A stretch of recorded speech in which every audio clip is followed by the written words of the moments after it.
One of the most fascinating areas of mathematics and economics is known as game theory. Game theory involves analyzing competitive situations where multiple participants make independent decisions. In other words, the results will depend not just on what you decide, but what on someone else decides as well. Game theory has applications not just in games, but in business, personal relationships, international diplomacy, and war. Learn more about game theory and how it applies to different areas of life on this episode of Everything Everywhere Daily.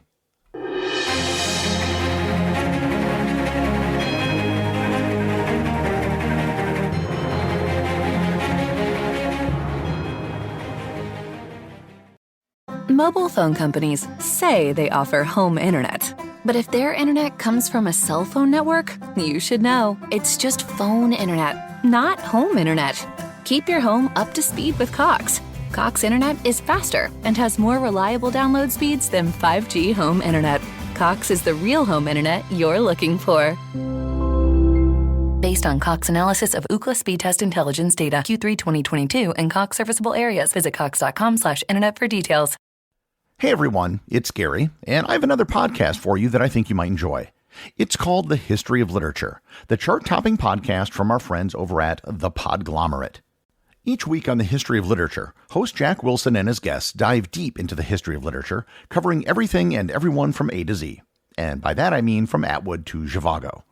If you're interested in exploring the historicity of William Shakespeare after hearing my episode on Did Shakespeare Write the Works of Shakespeare, then I'd highly recommend checking out the History of Literature's episode with author Michael Blanding on his book In Shakespeare's Shadow, where they do an excellent job of finding the truth about the real Shakespeare. And if you're a big fan of James Bond, then you have to check out their episode on Ian Fleming where they talk about the creation of the James Bond character. Needless to say, The History of Literature is a great companion podcast to Everything Everywhere Daily, because it's a show for anyone who loves exploring the world of literature. So don't miss a single episode. Follow The History of Literature on Apple Podcasts, Spotify, or wherever you're listening to this show. And tell them that Gary sent you.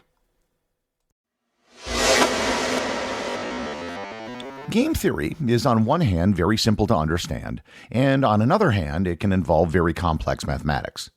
This episode will just touch on the basics of game theory to give you a better idea of what game theory is and how to think of it in a rational manner like a game theorist.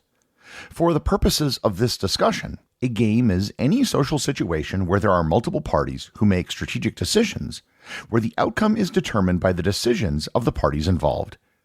So a game is not limited to a game like the type children play, but in this case it can mean literally anything, including negotiations, setting prices, or planning a battle.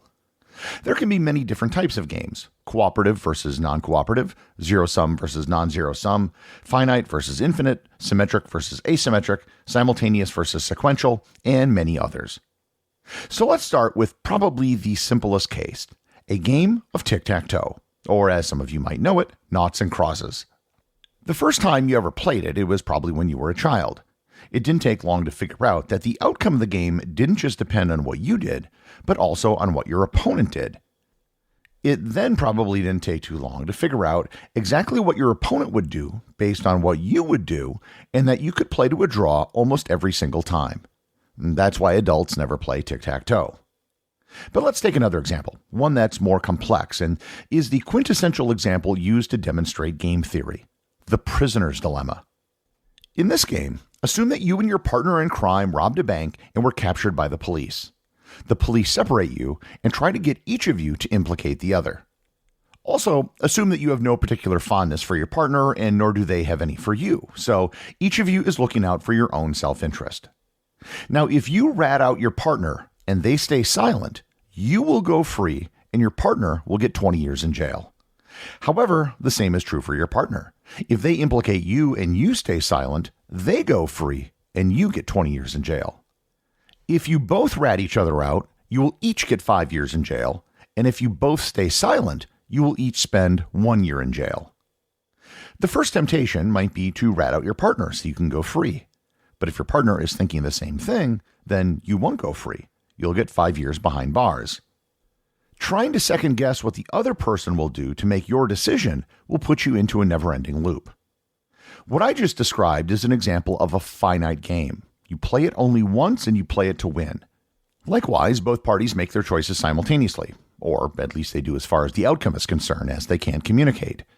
Under such rules, it's almost impossible to tell what the outcome will be. However, if we change the rules, we can see how the outcome will be different. Suppose the choices were sequential. The police come to you and they tell you the choice your partner already made. At that point, your decision is trivial. You do whatever minimizes your time in jail. Likewise, suppose that you could communicate with your partner before you each made your decision. In this case, the optimal solution would be for both of you to not talk and each only spend 1 year in jail. The optimal strategy for any game will depend on the rules of the game. A game like The Prisoner's Dilemma isn't just a theoretical exercise. There are actual real-world examples. Let's use the examples of Coke and Pepsi. Both Coke and Pepsi would be better off if they didn't have to advertise. They could both save money and increase their profits. However, if one company were to advertise and the other did not, they could gain market share against the other, which would make it in their economic interest to spend money on advertising. The end result is that both companies advertise heavily, if for no other reason that they don't want to abandon advertising to their competitor. Perhaps an even better example is that of OPEC. OPEC is a cartel of oil-producing countries. Their members control a significant amount of the world's oil production. If they didn't have a cartel, everyone would have an incentive to produce as much as possible, which would drop the price.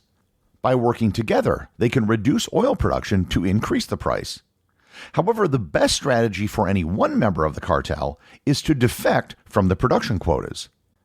If everyone else in the cartel cuts production to increase the price, one country could keep producing at high levels to take advantage of the price increase.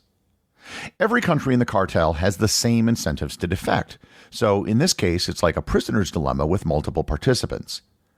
Unlike the classic prisoner's dilemma that I outlined, this isn't a game that is played once. It's a game that's played over and over. And moreover, there's communication between all the parties involved. In the case of OPEC, there's actually been many defections from oil production quotas. OPEC doesn't have a lot of teeth to be able to force its members to actually conform to its decisions. However, other cartels, such as medieval trade guilds or labor unions, can provide stricter enforcement mechanisms to ensure their members don't defect from production or pricing rules. There are similar game theory scenarios in sports. For years, the sport of cycling had a problem with performance-enhancing drugs and blood doping. In the late 90s and early 2000s, everyone at the top level of the sport was doing it, and everybody knew that everybody was doing it, and that they were getting away with it. As an individual cyclist, what do? If you don't cheat, you had no chance of winning. If you did cheat, were you really cheating if everybody else was doing it too? At that point, you weren't cheating for an unfair advantage, you were just cheating to keep up with everyone else. The study of game theory isn't just about coming up with these scenarios. There is actual mathematics behind it. The systematic development of the theory in game theory was developed by one of the great mathematicians of the 20th century, John von Neumann, and the economist Oscar Morgenstern. In 1944, they published The Theory of Games and Economic Behavior. They created this branch of mathematics because they felt that the mathematics used in physics and the hard sciences were inadequate to explain the actions of humans who were able to anticipate and react to each other's moves. Game theory was further developed in the 1950s with the work of the mathematician John Nash. Nash was awarded the Nobel Prize in Economics for his work in 1994.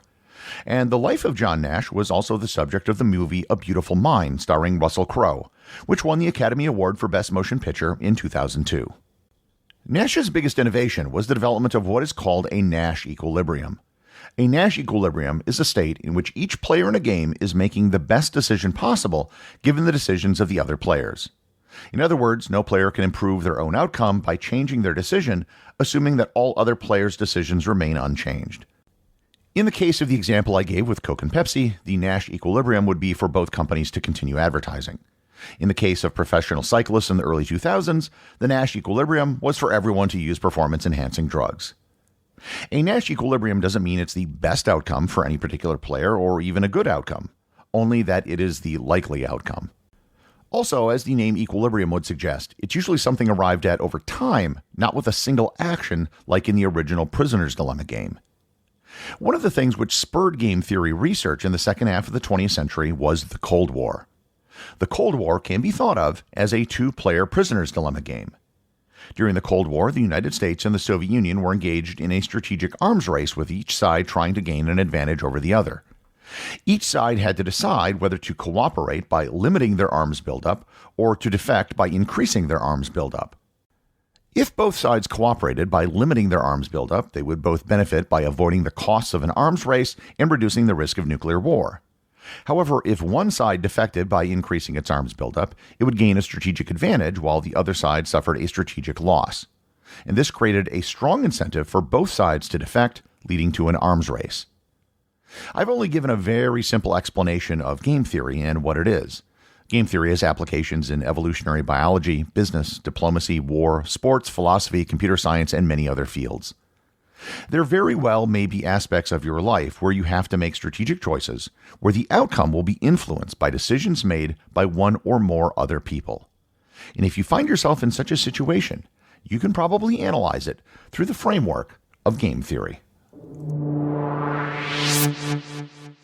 The executive producer of Everything Everywhere Daily is Charles Daniel. The associate producers are Thor, Thomsen, and Peter Bennett. I just want to thank everyone, including the show's producers, who support the show over on Patreon. If you'd like to support the show, just head over to patreon.com, which is currently the only place where you can get show merchandise. Also, if you want to talk to other listeners about the show, head over to our Facebook group or Discord server, both of which have links in the show notes.